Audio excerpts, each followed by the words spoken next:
Mayroon pang baga. Wala yung ingay ng mga aso. Red. Mayroon payag sa ibabaw. May mga bandido. Parang kuta siguro nila ito. Hindi kaya dito nila dinala yung mga bihag, Brad. Papunta na dyan si Commander Bagno. Lapitan natin. Kuha tayo ng mga impormasyon.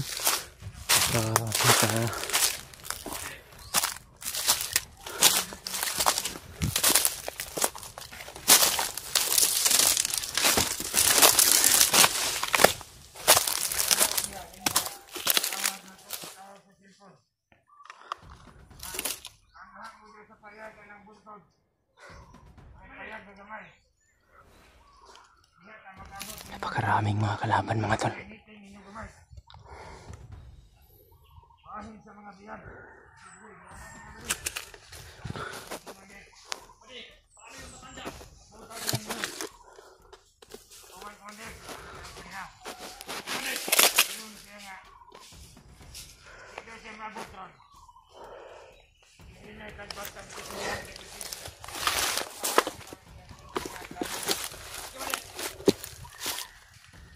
Mga tol, kita po namin ni Brandil yung isang kuta ng mga bandido, mga tol.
Meron po silang hinihintay, mga tol.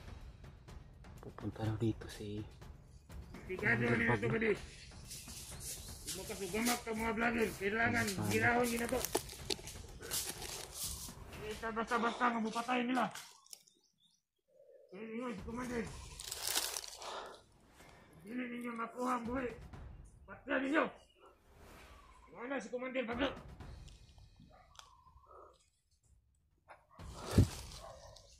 Kung dumili mo daw sa kal, kailangan pamatyan ginagawa nila.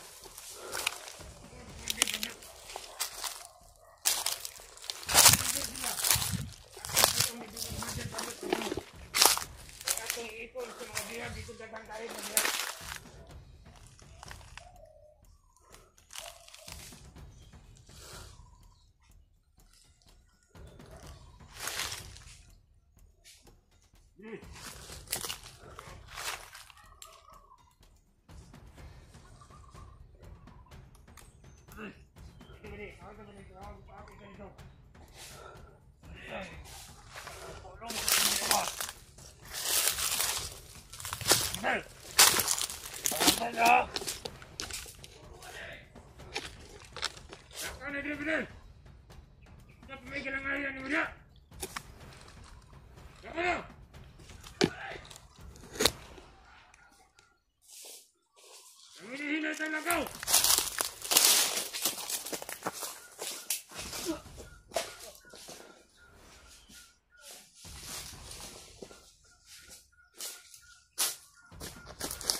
Brad.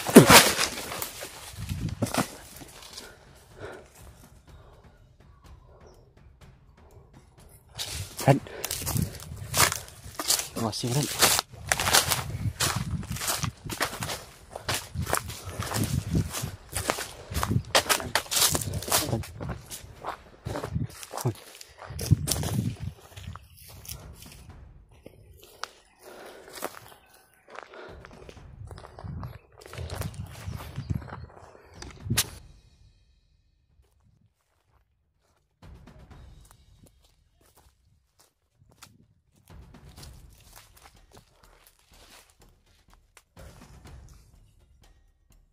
Po mga tol, na daanan po namin ni Brad Dib yung kubo nila. Kubo ba tayo? Parang wala nalito yung mga buwan. Bakas mga kita doon Brad, parang hindi nga doon galing. Doon nga yun siguro galing Brad. Kadyan galing yung mga Isa kanina Brad na yung mag-ina ko ba. kaya bandit nila yung isa. Paano ba yung matanda? Meron din silang matanda na bihag. Wala na talaga silang patawad mga tol. Matanda, bata o binata, binibihag na nila. Rinig na o din yung sa mga sabi-sabi kanina nila Brad, na pupunta daw dito si Commander Bagnot. Yung kuan ko lang, delikado tayo pag hindi tayo makalayo dito dahil pag nandito si Commander Bagnot, kasi siguro ko po na napakarami po talaga ng mga commander dito at mga tauhan, mga bandido dito. Siguro ni dinala yung mga bihag Brad.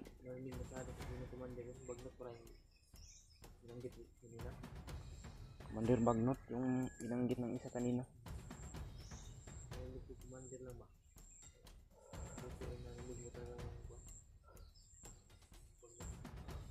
Papunta daw dito.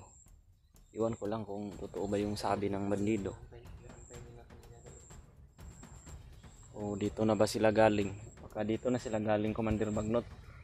Tapos umalis na. Hindi ko kasi masyado makuan yung usapan kanina ng mga bandido dahil nakapokus po ako sa mga kalaban na hindi tayo makita ba. Ay, napakalaki rin po ng gubat dito mga tol. Pero maraming mga tanim na puno ng nyug, maliliit.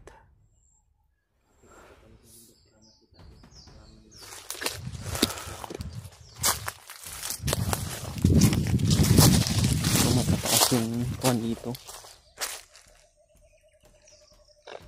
mga lugar po ito ng mga sibilyan mga tol, ngunit naka-alerto po yung mga bandido dahil napakarami daw ng bihag nila ngayon. Kaya po kahit nasa paana pa lang ng bundok mga tol, marami na po talaga mga bandido na nakaabang po. Kaya sana po mga tol share nyo po tong video na to sa mga kasama namin mga tol, para malaman din po nila na umakyat na po kami ni Brad Dib ng bundok, at malaman din nila yung mga kaganapan o mga ginagawa po namin ni Brad Dib dito sa bundok, para maka dito rin po sila mga tol. Hindi rin po namin alam, magkikita po kami dito.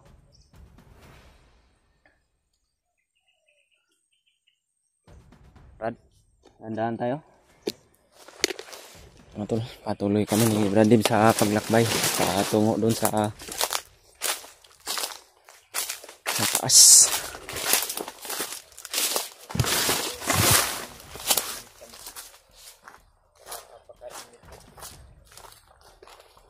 Dito po kami dumaan na ni Brad Dib sa mga daanan nila Brad, dahil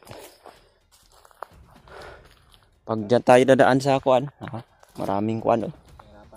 Mahirapan tayo sa paglakad dyan. Mabuti na itong may daanan na. Pero hindi po kami kumpiyansa ni Brad Dib mga tol dahil karami po talaga nang nakaabang sa pag daanan ng bundok.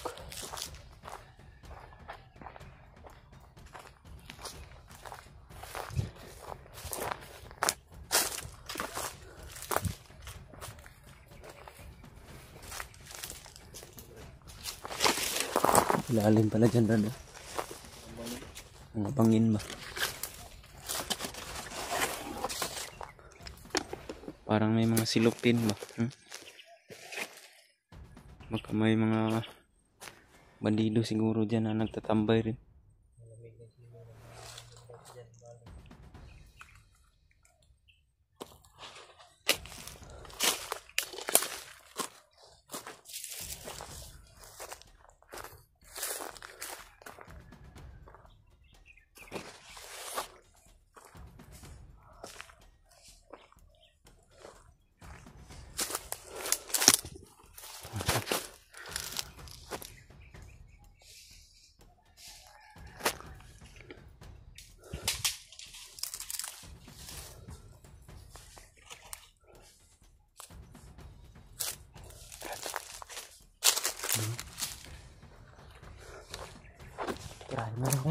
Meron din kasi dito.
Karami po talaga ng mga bandido mga tol.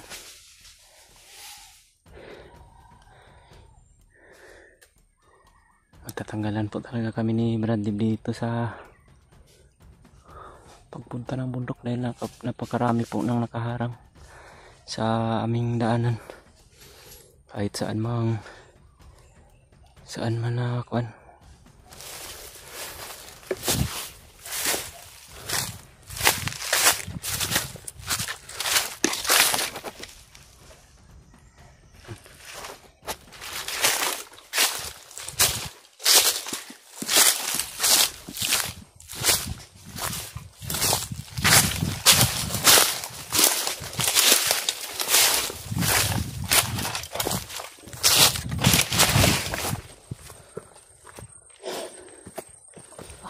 Karami nila Brad.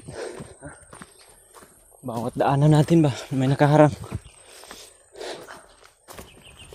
Kalawak pa naman ang bundok dito. May tanim dito ba to? May mga tanim dito na puno ng nyug. Oh.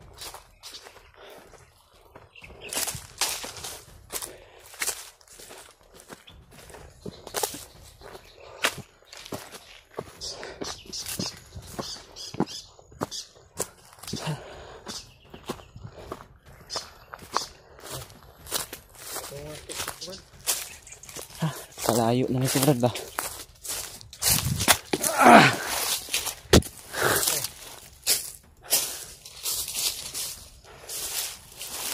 Mga tol,